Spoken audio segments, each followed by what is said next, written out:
Cool. So we're just going to start off with a really quick introduction to who we are. So I'm Rhiannon. I'm the Northern and Southern Branch Manager for Cyberwomen Group CIC. I'm also a very recent graduate from the University of Portsmouth in cybersecurity and forensic computing.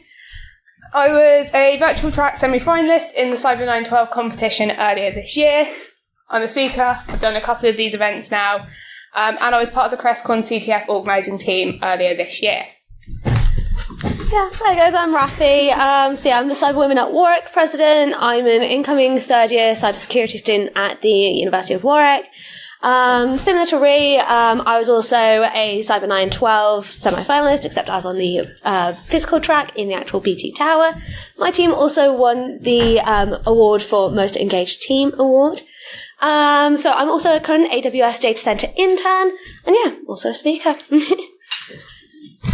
So what are we going to be doing in this talk, aka talk-help? So we're planning on exploring the human concepts and psychology behind phishing campaigns, as well as the impact of increasing diversity in the cybersecurity industry and what impact that can have on unintentional insider threats. So just a little bit of a quick overview of what phishing is. So the tactics used in phishing campaigns are pivoting. Egress reported this year that the use of attachment-based payloads detected by Egress Defend has actually decreased from 72.7% in 2021 to 35.7% in the first quarter of 2024. However, QR phishing, also referred to as quishing, has absolutely skyrocketed. In 2021, it made up just 1.4% of phishing email payloads. In the first quarter of 2024, it made up 10.8%. There's also been a rise in the number of payloadless attacks, which are solely relying on social engineering. So traditionally, cybersecurity focus is placed on technical defences. However, to defend against phishing, we have to understand human psychology, the ability to recognise tactics designed to manipulate emotions and cognitive biases is key to developing the effective training and awareness campaigns. So, phishing exploits our innate tendencies that override our rational thought, such as trust, curiosity, fear, or a sense of urgency. So take an email that creates a sense of urgency or fear. It will prompt us to react quickly rather than cautiously. You're not going to take that time to think about what you're doing. You're just going to react. The principle of trust highlights that as humans, we will lower our guard if we believe that we are dealing with a reputable organisation or individual. And this can be obviously manipulated by pretending to represent that person. And further exploited then through using personal information. So addressing you by your name, doing OSINT, knowing who you are, what you do, and playing that into the email. You're going to trust them far more than if it's a generic dear name. Another tactic is the manipulation of the principle of authority, where they pose as authority figures such as your senior exec or law enforcement, thus leveraging the tendency to comply with requests from authority without question. If your boss says you need to do this quickly, you're more likely to just go and do that quickly without checking, actually, where's this come from? Is it a genuine request from my boss?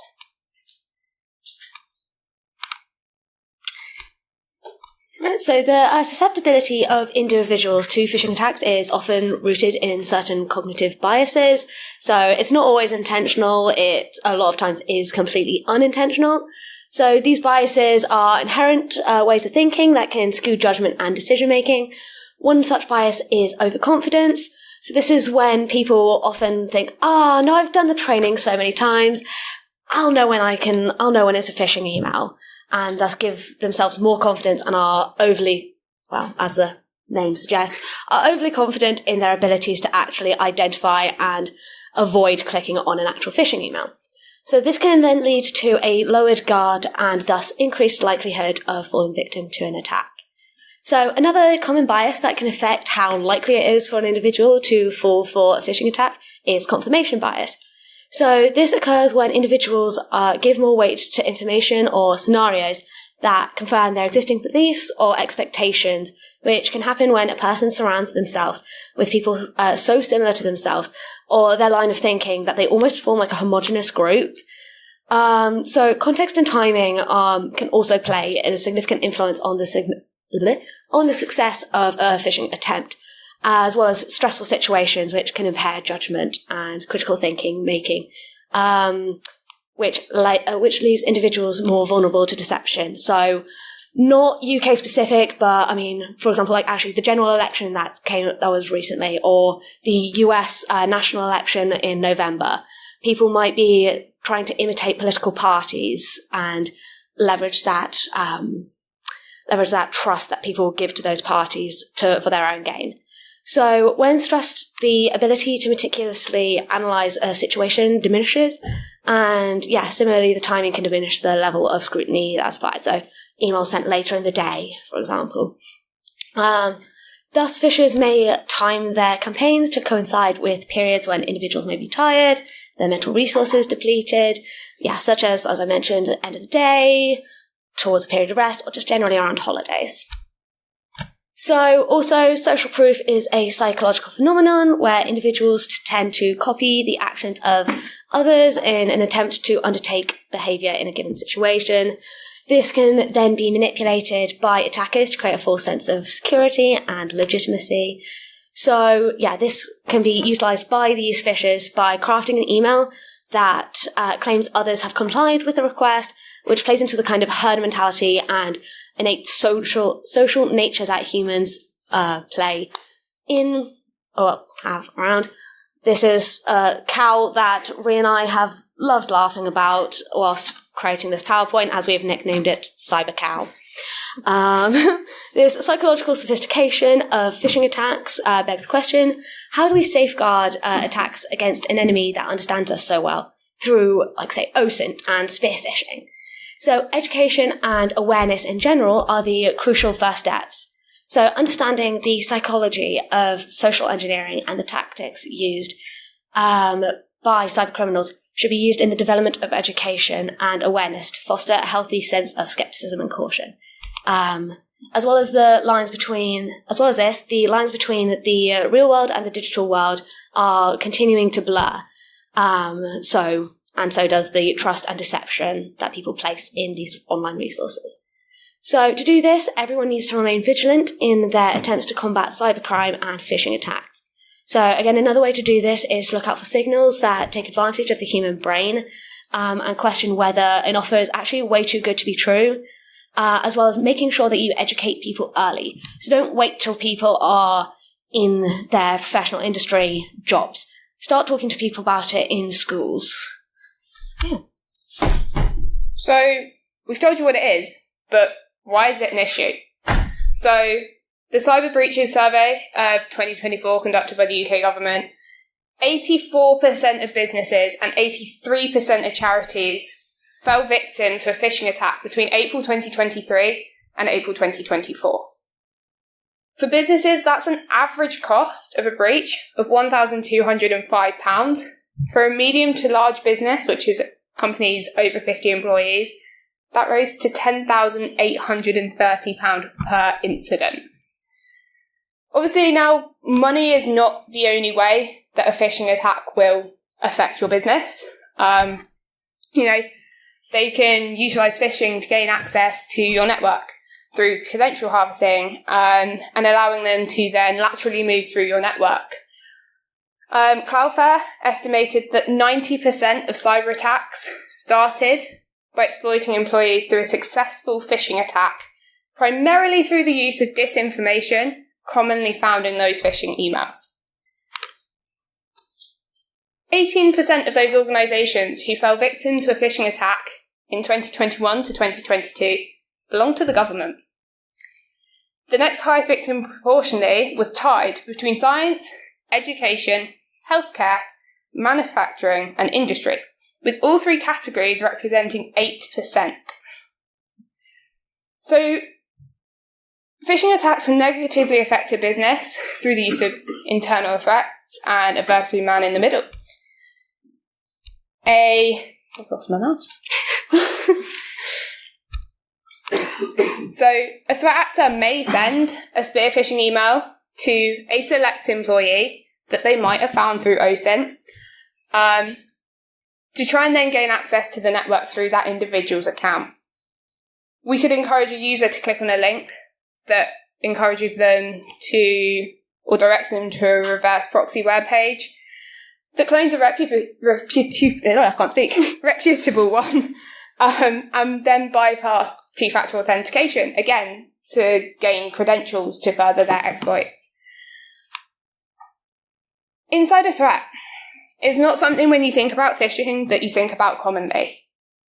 If you have a disgruntled employee in your company that wants to inflict damage before maybe they leave, this is an easy way for them to do it. They've got the OSINT. They know about the company already. They don't have to go out and do that prior OSINT. They know everything. They know your company structure. They know the email addresses of the people to contact. They're a trusted employee most of the time. The average cost from insider threat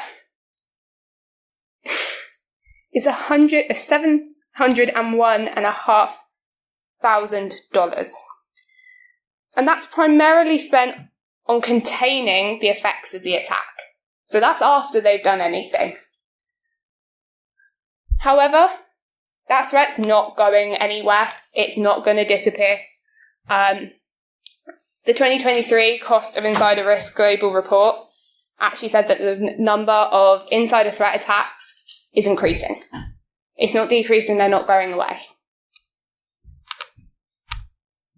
So, how can we mitigate this? So, we can mitigate successful phishing attacks and the risk they're associated with by training our employees. Training should cover the different types of phishing. We don't want to just focus on, your normal click on a link phishing. Okay, we want to focus on spear phishing. We want to focus on those emails that are being used to gain more information that could then lead to the further attacks. Another important factor to include in that training is a designated system that employees can use to report attempted phishing. Train them on that before they get to the point of needing to report something that is valid. If they don't know how to use it, they're not going to report it effectively. So it's all well and good training them on the emails themselves, but they need to know your business systems and how to manage that. So we can use the phishing simulations. You can create your own. There are companies out there that do them, but they need to be implemented before and after training courses. So use them alongside other means at the same time. You want to be able to compare your pre-training resources and results as a benchmark to ensure that that training was effective. Because if we are just going out and saying, here is some training, go do, how do we know it's effective? How do we know they've actually learned anything from that? We don't. So it's also important that this education is not limited to those in a corporate setting. We've got people at home on their own devices that they might be doing work on. They shouldn't, but they might be. Train them on that as well. Don't limit it to those people in your office at that time. Quick point before going on to diversity. Can you put your hands up if you knew that you could report phishing emails to the government? Like there's a government page. Okay. Good, okay. Good. That is what I expected at a security conference, but I thought I should double check. Yeah, so, however, the prevalence of phishing attacks within an organization also highlights the importance of heightened awareness and education within all stages, not only an individual's career, but also their education journey. So phishing education should be tailored for the target audience, as the types of attacks encountered may vary depending on their industry, job role, and perceived technical literacy. So an attack may be different for a secretary versus the chief technology officer. So there is not a suitable one-size-fits-all solution, as many factors can be included, including, say, neurodiversity, disabilities, and just culture-specific context information need to be taken into consideration, because even across, say, the English-speaking world, there are very specific specific clues that, you might be trained over in California, but it might be different in a London office, even the way people just speak casually. So as threat actors continue to advance their phishing techniques, it has become critical to have a broad range of perspectives and experiences to detect, protect, and respond to these events. So a truly diverse team can approach problems from different angles, uncovering unique solutions and identifying specific risks, vulnerabilities, and targets, with this insight being driven by the variance in their experiences, background, and cultural awareness. So understanding and embracing this diversity within cybersecurity can transform our ability to understand, predict, and just in general operate online. So if we consider women in cybersecurity, the Cybersecurity Skills in the UK Labour Market in 2023 report published by DCIT highlighted that only 17% of the cyber workforce identified as female. So this showed a 5% decrease from 2022, demonstrating that more work is required to ensure that the retention of these female employees within the industry stays at a good level. So this is also a contrast to the 29% of workers identifying as female within other digital sectors. And this doesn't even address the minority of people who identify as non-binary within the industry. So diversity is a powerful tool, but can only be accomplished if the industry better elevates underrepresented groups into cybersecurity careers and opportunities. This isn't to say, you should specifically exclude men or exclude a certain category, because that is not inclusion.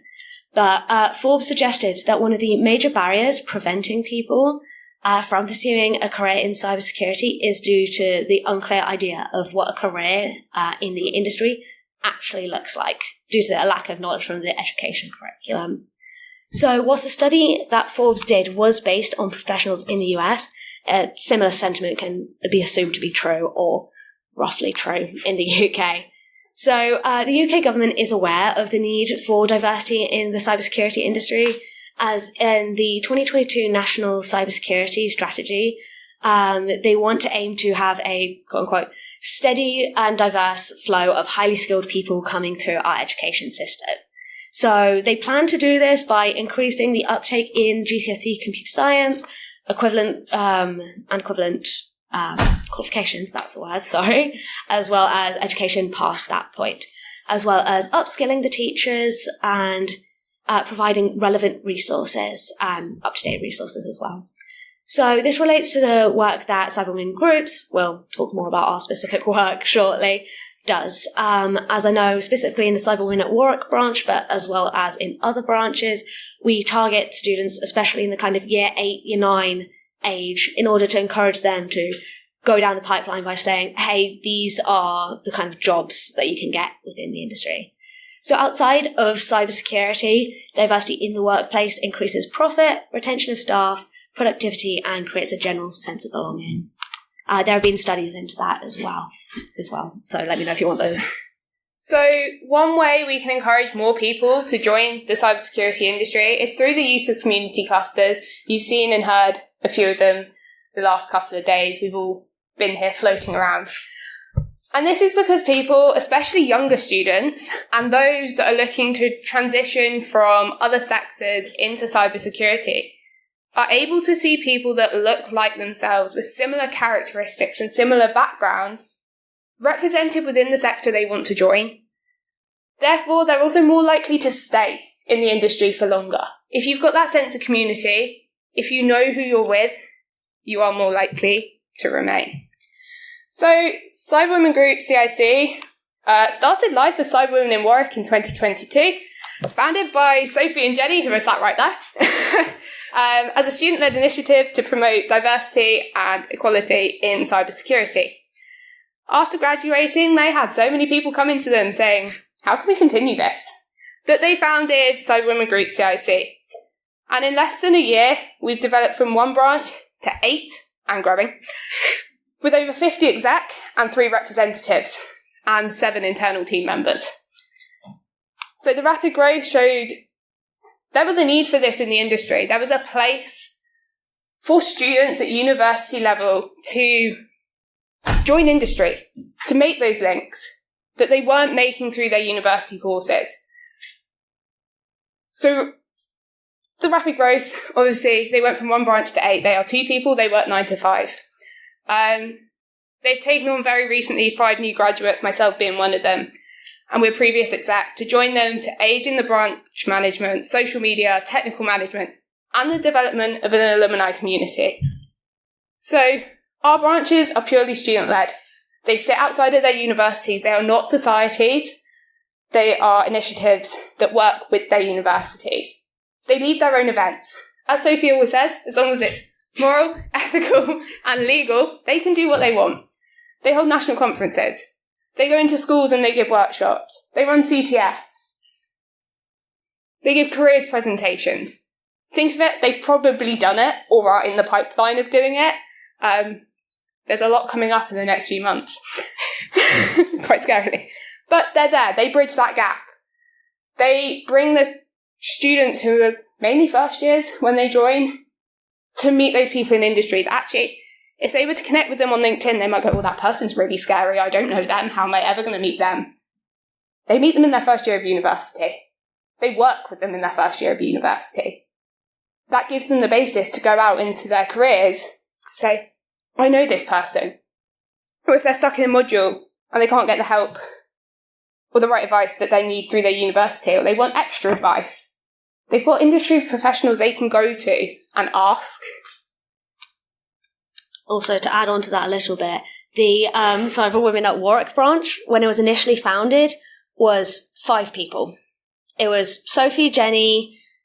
No, 6 people. I'm sorry. I don't even know how I missed off. Plus 4 people in the year below, all of whom have kind of gone on to helping with the internal team, really.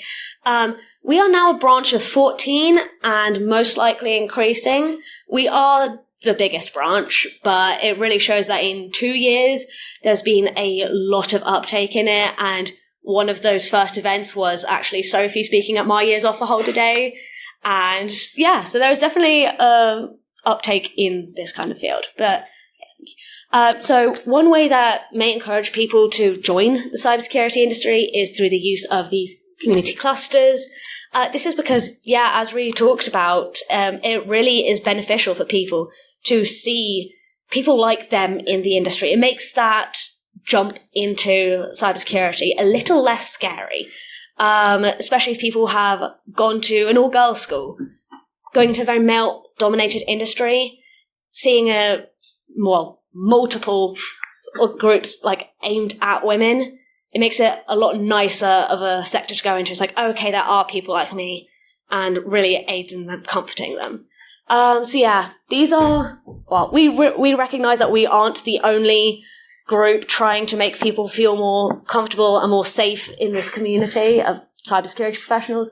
So we just want to give a quick shout out to everybody on the screen, plus so many more people. Not an exhaustive list in any way, shape or form. I think we drafted this in maybe a minute or 2, which just shows you how many amazing groups there are. I mean, even we've got Witch and Security Queens here today, so it's one of those where it's not scary at all. So thinking about cyber women groups, CIC specifically, one of our purposes, I guess, is to really help bridge the gap between secondary school students to university students to industry professionals. So, actually, speaking within the Warwick branch, what was it? Sorry, no, good. Thank you. 7 out of 10 people when asked said they knew actually about Cyber Women at Warwick before they started their degree. And said that actually made them feel more comfortable in coming to a cybersecurity degree. The other 3 didn't know about it, but was glad it existed. Hopefully there's no negative feedback that I know of, but, maybe it might be a bit scary considering I'm also part of the exec. Similar feedback has been given through talking with the Cyberwomen at Birmingham branch as well, several of whom also interacted with the Warwick lot before. But yeah, so yeah, now on to our little demo. And now we kindly ask Chris to